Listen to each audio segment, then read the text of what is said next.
ผลการออกเลขรางวัลหวยพัฒนาประจำงวดที่ 14 ออกข้างวันที่ 2 เดือนกุมภาพันธ์ปี 2026รางวัลเลข6โตเลขที่ออกได้แก่หมายเลข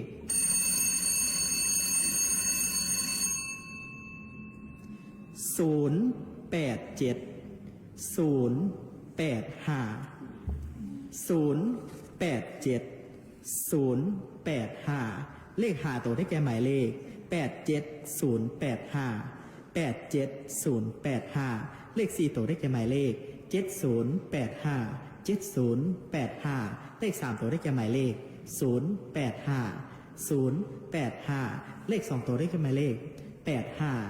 85และเลข1ตัวท้ายได้แก่หมายเลข5หมายเลข5